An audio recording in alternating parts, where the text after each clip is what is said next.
Welcome to 100 Yards of Football Sports Talk.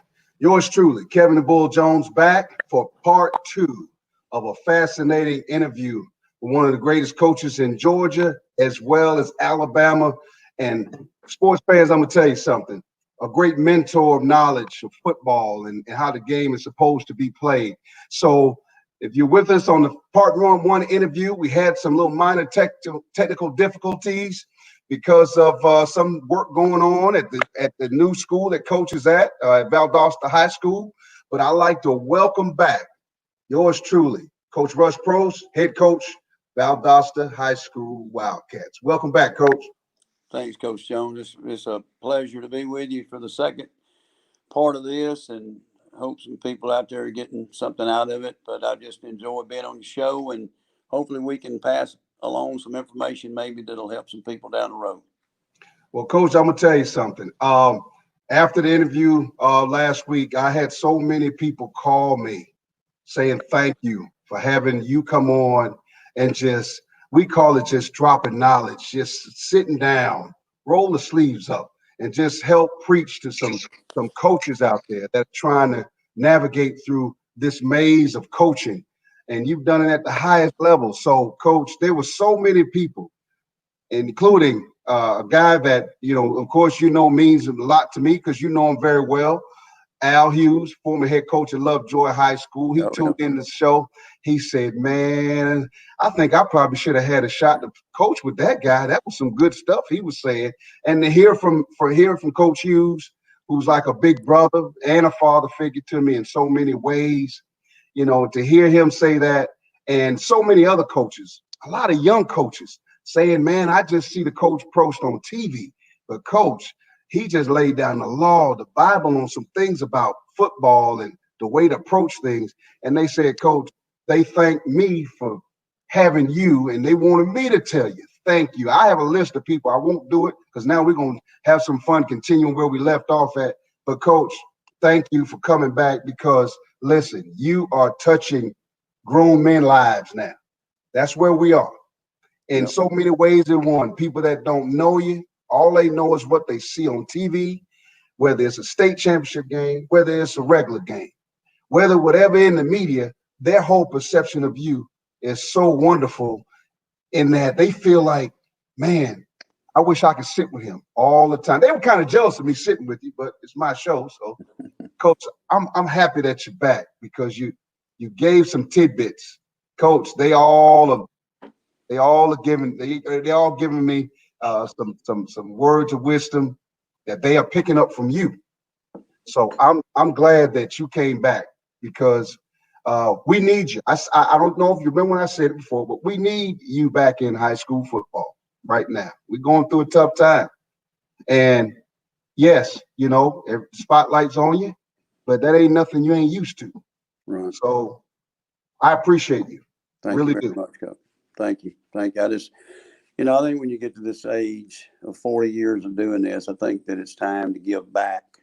And that's probably the reason I got back into coaching. I mean, it's three reasons. I told you the other day I got back. One was my being able to coach my kids. Right. Two, being Valdosta High School. I wouldn't have come back probably for anything else, and would have stayed on the next level. And third, and probably the most important thing is giving back to the game. And because, somebody had to teach me, those first I'd say the first 15 years I was in coaching, I didn't know what I was doing. I mean, 8 years as an assistant coach, and then I became a head football coach in 1989. And then, man, it took two jobs. It took Asheville. We had a really good year in 92. Nearly won a state title, got beat in the semis by a team named Elba, who won it the next week, 30-0. And then I went to Eufaula and just, we got it turned around, but we just never got to the pinnacle of it. But it took me two jobs, and then going to Mobile. Really, that's when I started making hay because I had a year to sit back, be the athletic director at two schools that were closing. Okay. And we were building a brand new school in Mobile, South Mobile County, down in Bayou La Batre. Right. You remember Forrest Gump? Well, it's as Yeah. very as close to that as you can get. And I think that two programs, Alba, Grand Bay, were two downtrodden, low esteem, had been stepped on like a mushroom for years and years and years. We built that new high school, spent about 30 million, built the new high school really in the swamps of the bayou, and nearly won a state championship in the first year in 7A football. But I Okay. had a good 15 months of preparation of changing what I was doing defensively, Mhm. changing what I was doing offensively, changing how I approached the game week in prep, Mhm. weight and conditioning, anything that I had done for 8 prior years as a head coach. I, I crashed and burned it. I threw it out. I Wow. changed everything, everything. Wow. Wow. Maybe a few throw concepts, uh, but outside of that, Mhm. everything changed, and really should have won a state championship, but didn't. And and then I was named Coach of the Year in Alabama, Associated Press, and then that's how I got the Hoover job. And believe it or not, people think of me as an offensive guy, but we did it defensively Right. with Right. with nine shutouts in 13 games, and we had a tremendous defensive scheme, and had a young 10th grade quarterback. Probably the reason we didn't win it was a 10th grade quarterback, um, Wow. but that's sort of what got me going. And really, I mean, I was when I took that job, Coach Jones, I was 50-41 as a head football coach. So I was hovering, over 500. But I mean, outside of 1 year of nearly winning in '92 at Asheville in Northeast Alabama, I'd been sort of just subpar for 8 years. And as an assistant coach for 8 years, we had only been in the playoffs a couple of times. So I had been through 16 years of mediocrity. Wow. And so when I took that job, in June, July of '97, a lot of people don't know this, I'd gotten out of coaching.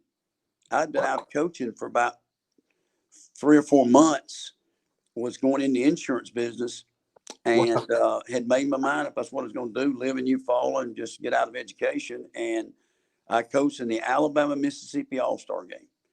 Okay. And it was we were heavy underdogs. Mississippi had a really good team. That's a really big game, especially back then. It played in front of 20,000, and Okay. in Mobile's Ladd Stadium, and we upset them.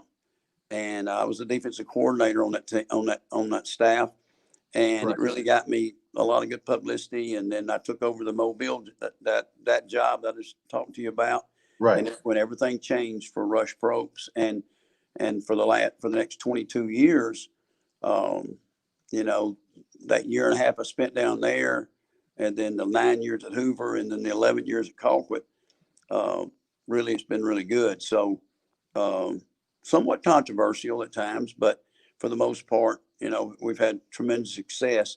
And I told you the other day, the reason being, and a lot of people don't talk about the Mobile deal. I don't know if you've ever even heard that. I have. Yes.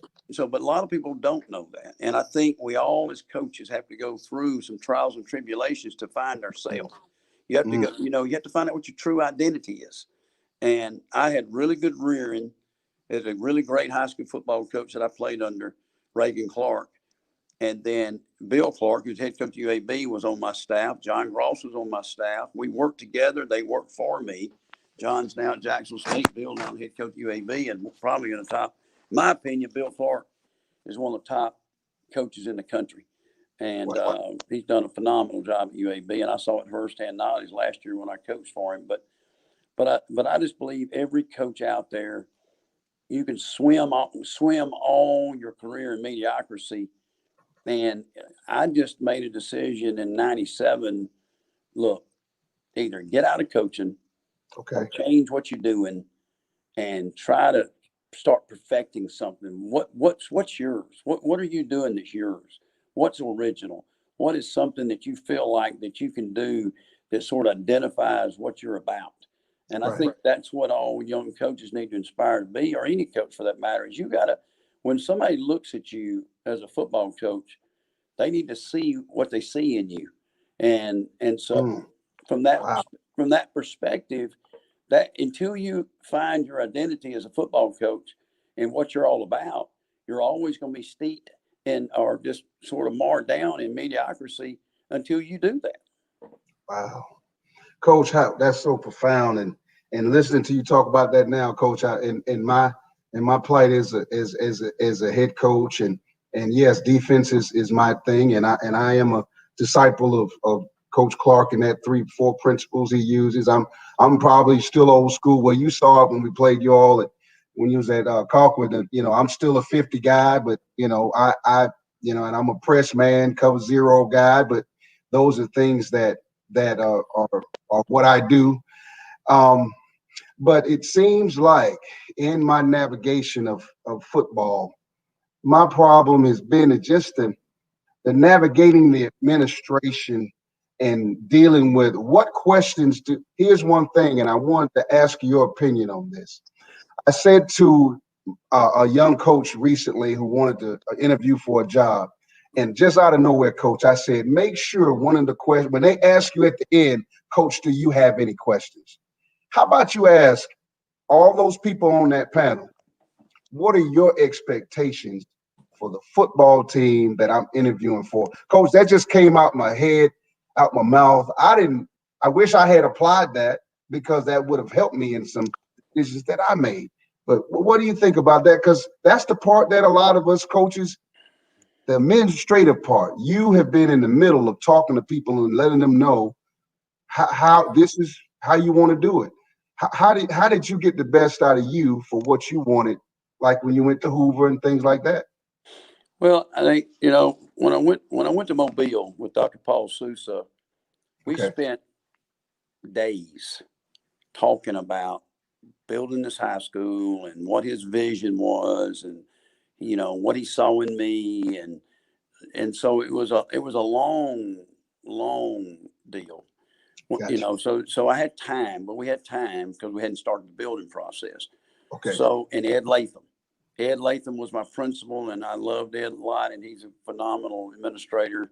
And then when I went to Hoover, and God rest his soul, Dr. Jack Farr was probably is. And I mean, I've worked for some great people, but Dr. Farr was a gentleman, a leader of men, a leader of just the of things. And he and I sat down 3 different times.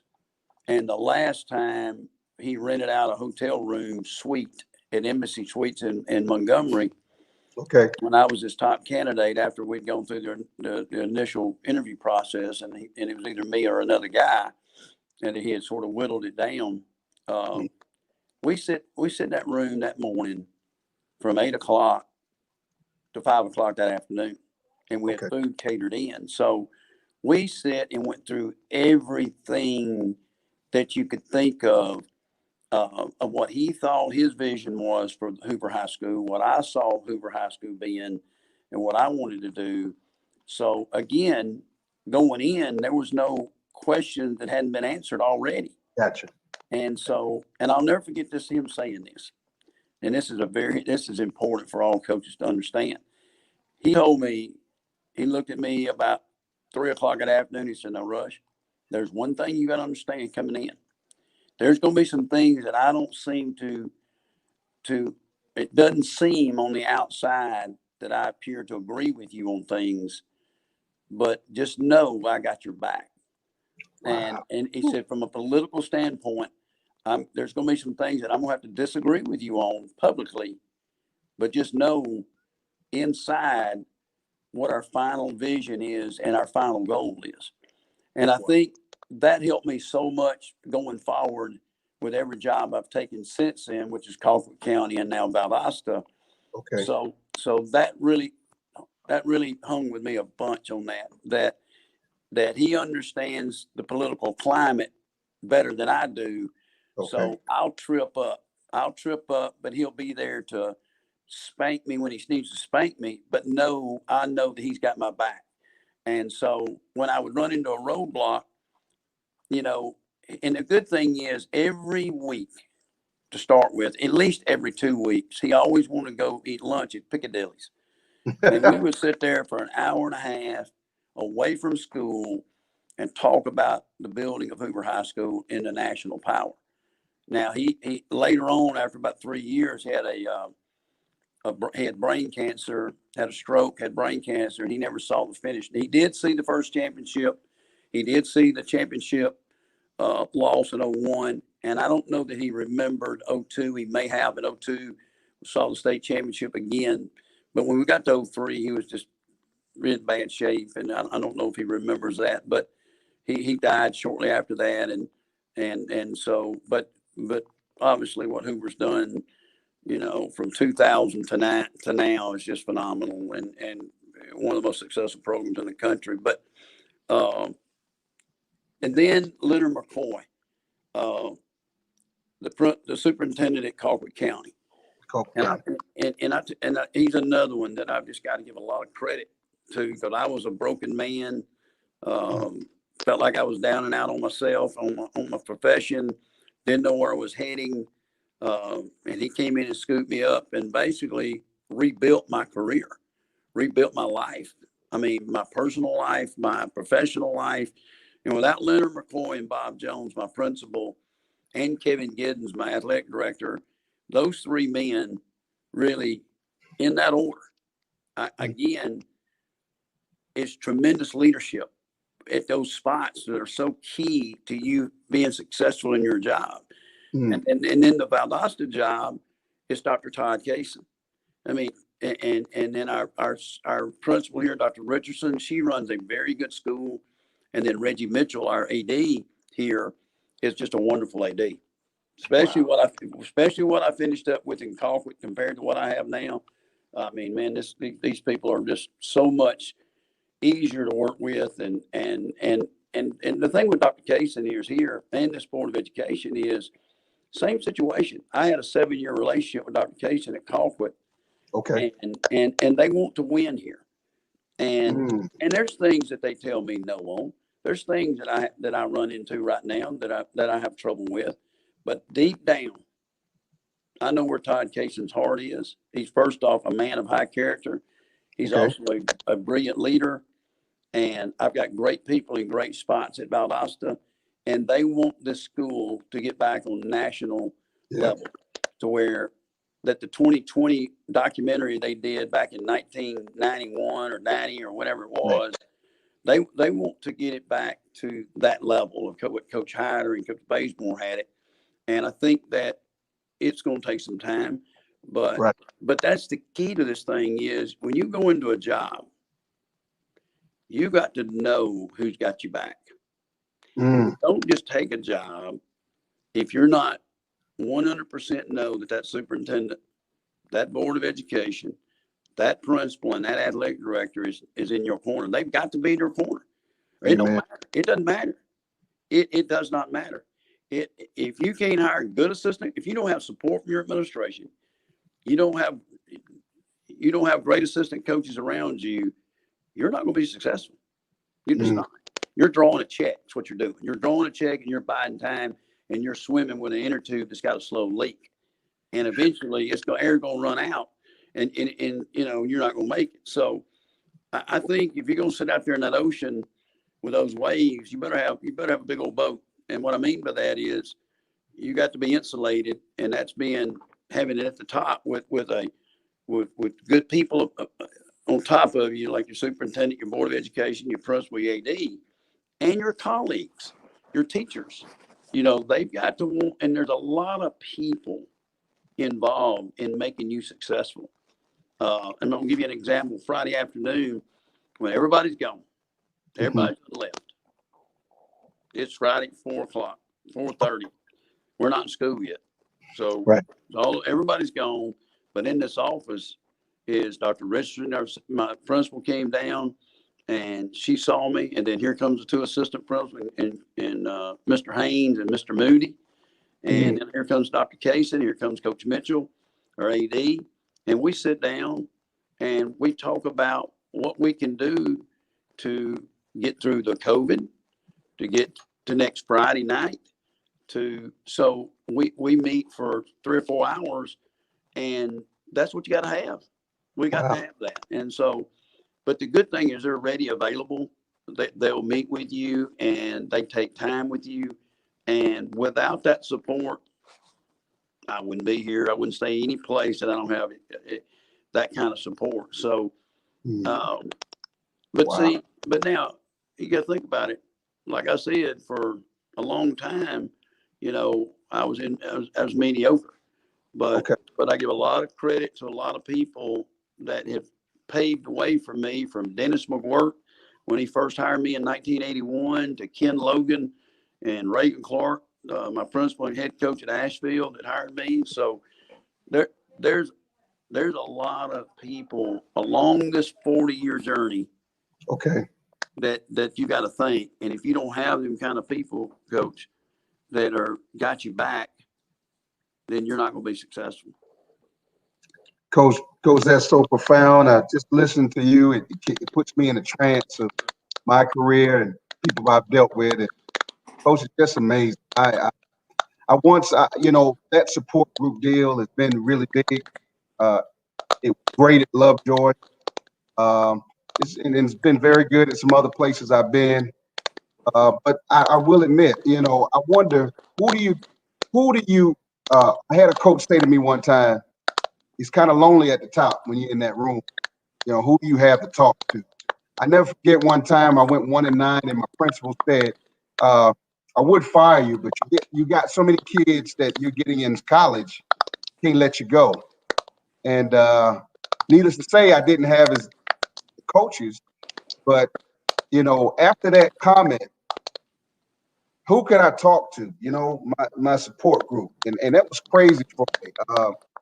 Elaborate on who do you talk to? Who's your person to talk to? And I know I talk to my wife, but I'm talking about in coaching. How do you navigate that? Well, I mean, I've had a lot of people. I mean, I got a lot of guys who work for me that's coaching college football. I've got Okay, people that I can bounce ideas off of. Bill Clark and I talk probably once a week. okay, I talk to Chip Lindsey, I talk to Jeremy, I talk to, them people a good bit. So, but they're in a different mind frame now. I mean, they're in college football and they got their own jobs and they can give some insight some, but you sort of you gotta have partnerships in this game. And there's guys in this state and in Alabama that I can pick up the phone and call, okay. and run things by them, and hey, how would you handle this? How would you handle that? Because at the end of the day, I take Jamie Dubose for an example. He's sitting over at Lowndes High School. He worked Right. for me for a couple of years, um, but we're fierce rivals. Correct. But we can use one another too now. And I think in this game of football, you've got to be able to reach out, and because there's a mutual respect there with other people that I mean, when I was at Colquitt and Valdosta, Rance Gillespie here, we talked all the time. And Okay. and Rance is a good guy. He's a good football coach. And so those things though, you just got to have people out there that you can lean on. And here's the biggest thing I'll tell young coaches: you ain't got all the answers. I don't have all the answers. I mean, Right. and the best thing for you to do is go find the answers. If you don't know the answers, first thing to do is admit that you don't know. Don't give some BS, you know, answer that you don't know. Go find out. Go Okay. find out. And don't just ad lib. Go find out what you don't know, and then put it to use. Gotcha. Gotcha. Coach, last question. If you had a chance, Coach Prost now got a chance to go back in time and talk to the Coach Prost who Rush Prost who first started out, what are some of the key things that you might piece of advice you would give him? Oh Lord, that take longer than this show's got, but no, I just think that and I tell people this all the time. You can step on a lot of people on the way to the top. You can, and you just you got to be. I've been way more conscious about that over the last 12 years. You know, when I was at Hoover, now I was a different animal, and it was win, win, win at all costs, and it was, you know, nothing else mattered.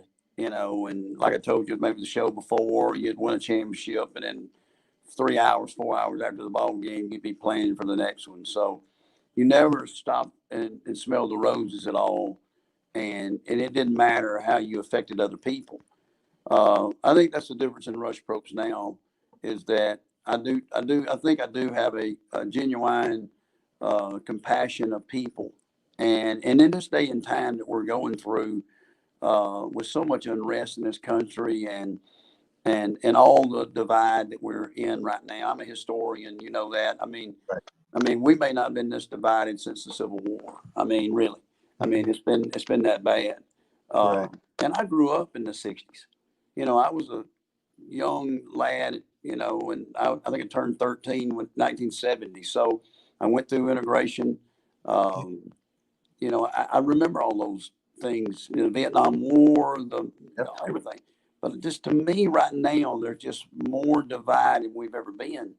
Uh, we don't, you know, the one thing I think is that football is one of the only things out there that can bring us together in this country, because it doesn't see color, it doesn't see race, it doesn't see creed, it doesn't check your religion at the door. I Yeah. mean, everybody's one, and everybody has to be one to be able to compete and fight for one another on any given day in practice, or any given day on Friday nights or Saturdays or Sundays or whatever it may be. And I Right. think that high school football is in the purest form of what sports can do for this country. Right. And I just think right now the worst thing that could happen to football is it be shut down. I don't agree with the Big Ten. I don't agree with the Pac-12. I don't agree with these people that have shut down. I think that's a cop out. I think it's the wrong thing to do in this country. Is we have to, as coaches and mentors of young men, we Mhm. have to find a way for our children to be successful. And Wow. and you know, I mean, we have to, because shutting down don't do anything for anybody. And I think we have to maneuver through these things. And hey, listen, the virus is alive and well. We know that. It's Right. killed Right. 180 plus thousand people. I get that. And but at the same time, is that we as coaches have to bond together. We Mhm. have to make our parents understand that we've got their kids' best interest, and that we're going Correct. to take care of them, and we're not going to put them in an unsafe environment. We're just not. And I think that if with that being said, hopefully soon, you know, we can have a vaccine that can knock this thing out and we can get back to some normalcy. But you know what, Coach? There's a lot of good things that have come out of this too now. It's just Yes. like the sanitation and the cleanliness that Yes. these coaches are having to do. We need to continue that. Amen. Amen. Even when the coronavirus is, there's a vaccine for it. We still have staph. We still have strep throat. We still have bacteria Right. growth and stuff. We have to remain clean and understand that these environments that we bring our children into have to remain clean, Right. sanitized, and continue to be safe for our children. And so I've seen staff tear up a football team. My Yep. 2010 team, strep throat ravaged our football team, and Yes. we started at 1-4. And so, you know, I think that partly was due to the uncleanliness and the lack of sanitation that were going on in our field house in 2010. Okay. And so I think now, hopefully, when we get past this virus, and hopefully we can get a fall that looks close. It's not going to be perfect. Right. It's not going to be perfect, but you know, but it's still going to be better than sitting at the house and Whew. being fearful and wondering where our next meal's coming from, or all those kinds of things. So we got to get back to some kind of normalcy the best way we can, and put the trust in our leaders and our health people, our medical field people, that they're doing the right thing. Coach, I want to tell you, thank you so much, so much. You are my brother in coaching. forever, Coach. I appreciate the time that you've given me. Looking at my off week, hopefully I come get a chance to come down and watch you play. Yes, Y'all get some work in and make it happen. And Coach, I thank you for your time. Uh, it has been more than a blessing for this short amount of time to hear your viewpoints on coaching, coaches, society, life, where we are today, football. I thank all the viewers and listeners that have contacted me and asked me to make sure you get back on the show. And they have truly loved hearing from you, Coach. And I need you to know at the end of the day, you're loved just not for being a coach. You're loved for being a father and a husband and a friend. And so many of us in the coaching professions look up to what you do, and we appreciate you. So thank you for the time that you've given me today. Thank you, Coach. well, one last thing I want to also say too is we need to make sure that we continue to support our GHSA people and Dr. Robin Hines. I'm gonna tell you something now. We're in good shape right now with his leadership, and I would shudder the fact if it wasn't like that. So we got a football coach at heart running the GHSA, and a compassionate person that's smart, intelligent in all different ways, and he's a great leader. And with his leadership, and that GHSA leadership, I think we can get through this fall. But we need to continue to support the GHSA and Dr. Robin Hines and our leaders, and support our leaders as we go through these difficult times. Thank you so much. If you enjoyed the show, please share, join in and share. And we really appreciate the time that Coach Probst has been with us. Thank you so much, Coach. Coach, we are 100 yards of football sports talk. Thank you, Coach Probst. We'll see Thanks you. for having me today. Appreciate you giving me this platform. Thank you. Yes, sir.